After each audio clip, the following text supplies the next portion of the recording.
14वीं के चांद की चांदनी पहाड़ियों पर बिखरी पड़ी थी। एक अनजान सा वातावरण माहौल को जानदार बना रहा था। अचानक काले बादलों ने चांद को अपने आगोश में ले लिया।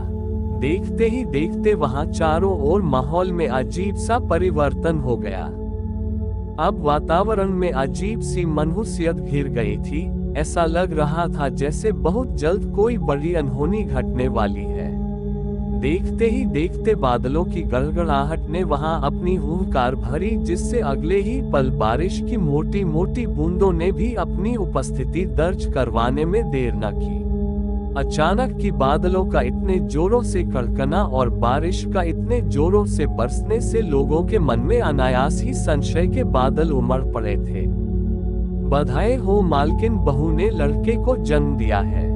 इस वंश को आगे बढ़ाने वाला आ गया है और आप दादी बन गई हैं। दाई ने जैसे ही यह खबर राधिका नौटियाल को सुनाई, उसकी आंखों से आंसू की धारा अनायास ही फूट पड़ी।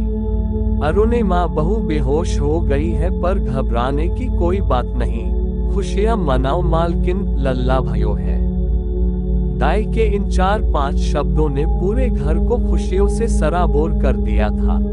राधिका नौटियाल ने अपने गले में पड़े एक मोती की माला को अपनी हथेली से जकड़ा और गले से बाहर निकालने से पहले ही अपने हाथ को रोक लिया और मन ही मन में खुद से बोली, हे रुद्रनाथ, ये कैसी विडंबन है। समझ नहीं आता कि मैं आने वाले वंश की खुशी कैसे मनाऊं। अभी कल के सदमे से पूरी तरह नहीं उभरे हैं कि तूने फिर से संशय में डाल दिया। ये सोचती हुई वह कुछ क्षण रुक गई और अगले पल उसने अपने विचार बदले और अपने गले से मोती की माला दाई को देती हुई बोली, ये सब भगवान रुद्रनाथ, मेरे वजीर की कृपा है।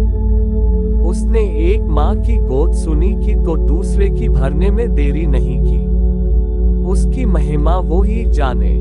वह दौड़कर उस कमरे में गई जहां उसकी बहू ने उसके पोते को जन्म दिया था, पर अगले ही पल उसके चेहरे के रंग अनवरत बदलने शुरू हो गए। राधिका, पर ये लड़का रोक क्यों नहीं रहा है, लल्ला ओ लल्ला। दाई बिजली की फुर्ती से दौड़कर वहां आए और नवजात शिशु को जांचती हुई बोली, मालकिन, लल्ला रोवत नहीं है। इस बार के दाई के निकले इन 4-5 शब्दों ने पूरे माहौल को एक शांत और चीर देने वाले सन्नाटे ने अपने आगोश में ले लिया था। राधिका ने झट से उस नवजात शिशु को अपनी छाती से लगाया और एक दिशा की तरफ दौड़ पड़ी। मुझे पता है मुझे क्या करना है। तू यहीं रुक जब तक मैं वापस आना जाऊं। इसके इस दशा की खबर किसी को कानो कान खबर ना हो।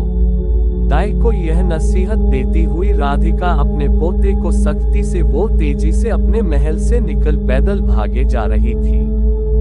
उसके मन मस्तिष्क में बस एक ही ख्याल और होठों से बस एक ध्वनि निकलते हुए सुनी जा सकती थी, महादेव ऐसा नहीं कर सकते, महादेव ऐसा नहीं कर सकते। एक गलती की इतनी बड़ी सजा नहीं दे सकते।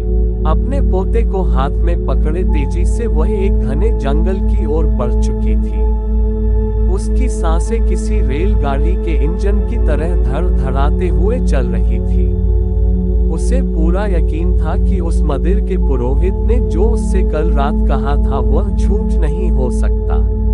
और फिर वह आखिरकार कई मीलों का फासला तय करके वहां पहुंच चुकी थी, जहां उसके इस विकट समस्या का समाधान होने की आश में लेकर आई थी। राधिका, बाबा बचा लो हमारे कुल को उस श्राप से। देखो ये कैसा कैसा ग्रहण लगा है मेरे कुल पर, मेरा पोता बाबा, मेरा पोता बाबा। हम जानते थे राधिका, हम जानते हैं। हमने तब भी कहा था और अब भी हम अपनी बातों पर अडिग हैं। और इसका प्रबंध हम पहले से ही कर चुके हैं। ले आओ उसे और रख दो महादेव के चरणों में। राधिका ने उसके ऐसा कहते ही उस नवजात शिशु को महादेव के चरण में रख दिया।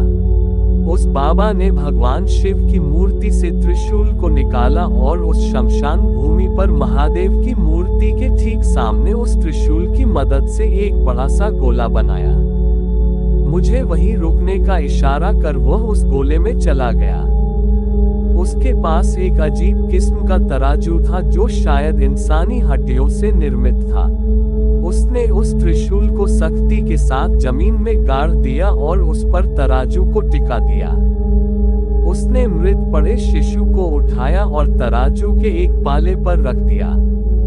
पास में ही एक छोटी सी बकरी का बच्चा था, उसने उसे उठाया और दूसरे पाले में रख दिया। लेकिन अगले ही पल तराजू का वह पाला ऊपर उठ गया जिस पे नवजात शिशु को लिटाया था। उस गहरे अंधेरे से घिरे उस शमशान में बने महादेव के मंदिर में सिर्फ एक हवन में जलती आग का प्रकाश बिखरा हुआ था। बाबा अपने वैदिक मंत्रों से महादेव का जाप कर रहा था। उसने पहले से ही हवन और अन्य पूजा संबंधी चीजों की पूर्ति कर रखी थी। ऐसा लगता था मानो वो सब पहले से ही जानता था। उसने कोई मंत्र को पढ़ना शुरू किया, शायद वह महामृत्युंजय का पाठ कर रहा था, लेकिन उसके पढ़ने का तरीका और उसका अनुक्रम काफी अलग था। उसने अपना सिर जमीन पर टिकाया हुआ था तो पैर आसमान की तरफ। अगले ही कुछ क्षणों बाद वहां तेज तेज आंधियां चलने लगी। उसने हाथों का सहारा लेते हुए अपने सिर के बल चलना शुरू किया और उस तराजू के साथ चक्कर लगाने के बाद फुर्ती से अपने पैरों पर पलट गया। ये सब उसने इतनी फुर्ती से किया कि अरुणिमा को कुछ पल तो समझ में ही नहीं आया। उसने वहां पास में पड़े महादेव की मूर्ति से फूल उठाया और नवजात रुद्र के शव के माथे पर रख दिया। उसके ऐसा करते ही रुद्र और बकरी के बच्चे का पाला एकदम समानांतर हो गए।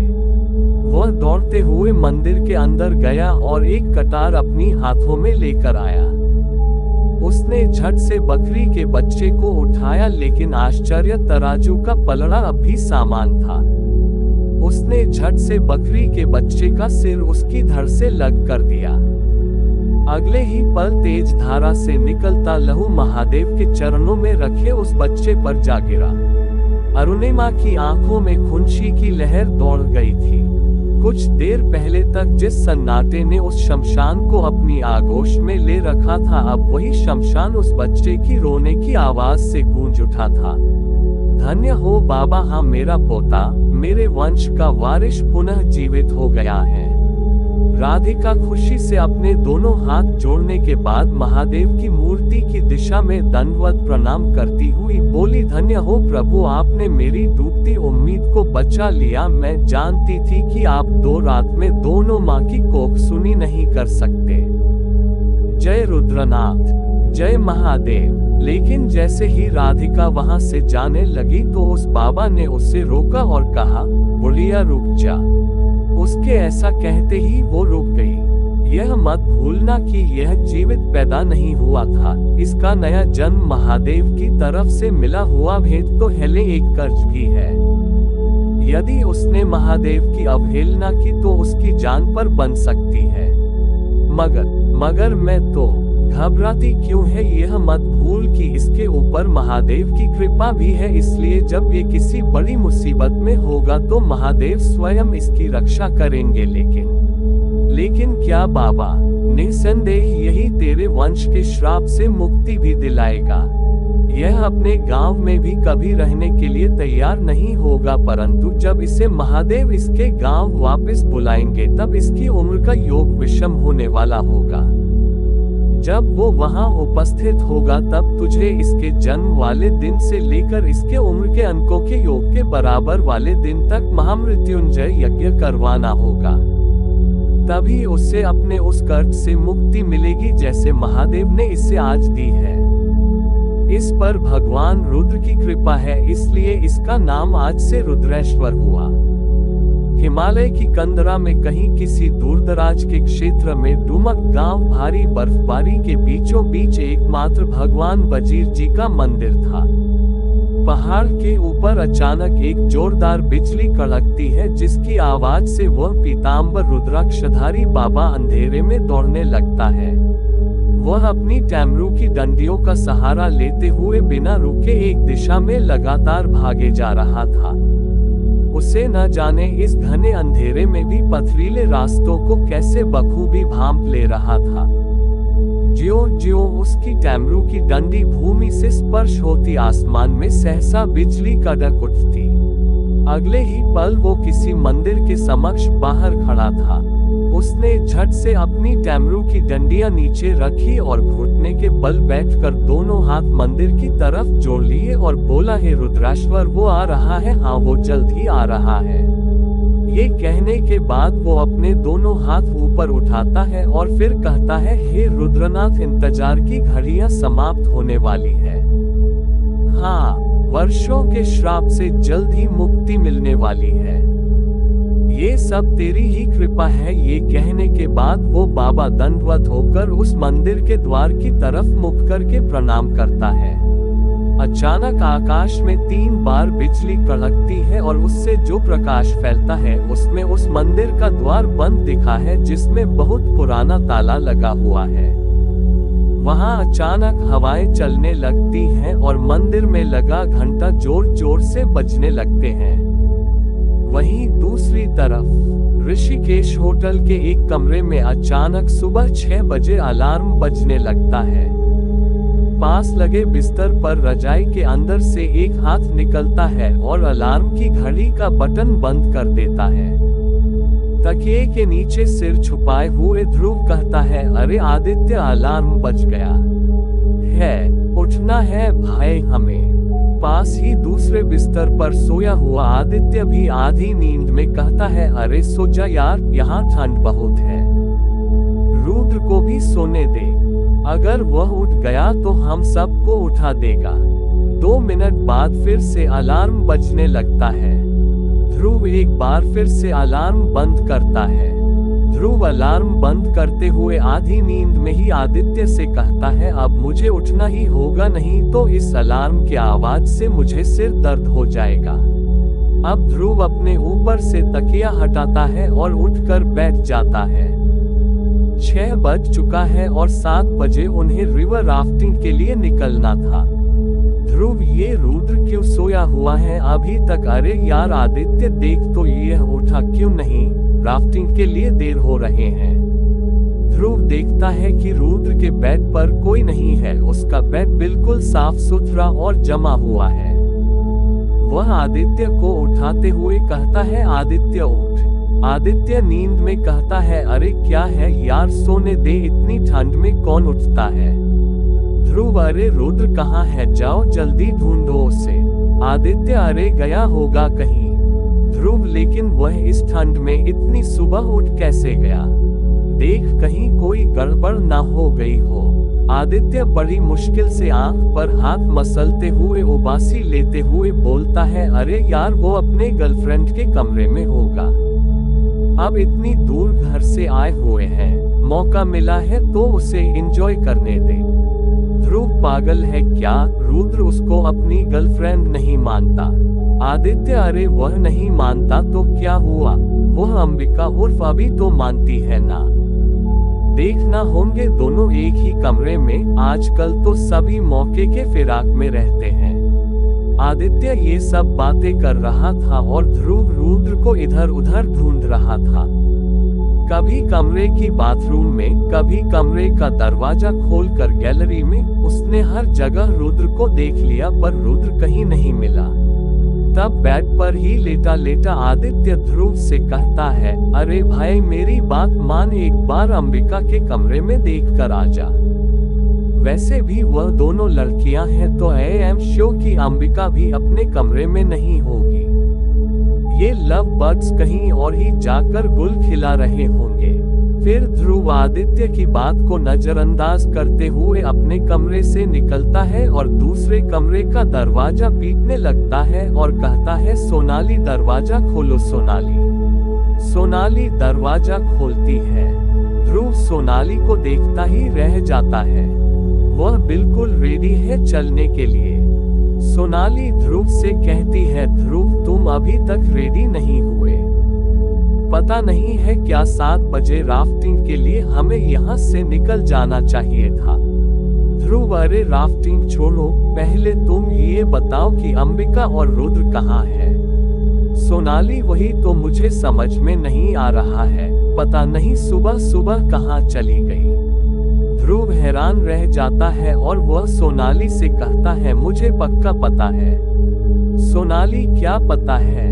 ध्रुव, दोनों कहीं और चले गए हमें छोड़कर। सोनाली हैरान रह जाती है।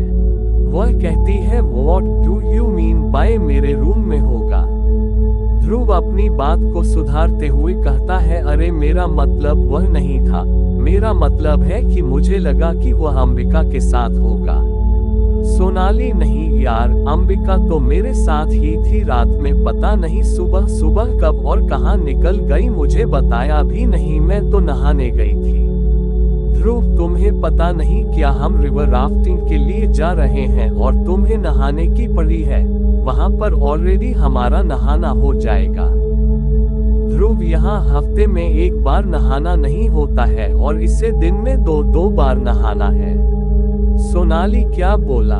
ध्रुव, कुछ नहीं। अरे यार चलो उन दोनों को ढूंढो, वह दोनों नहीं मिले तो हमारा पूरा प्लान बेकार हो जाएगा। दिल्ली से इतनी दूर राफ्टिंग के लिए आए हैं, बड़ी मुश्किल से प्लान बना है, सब कुछ फेल हो जाएगा नहीं तो।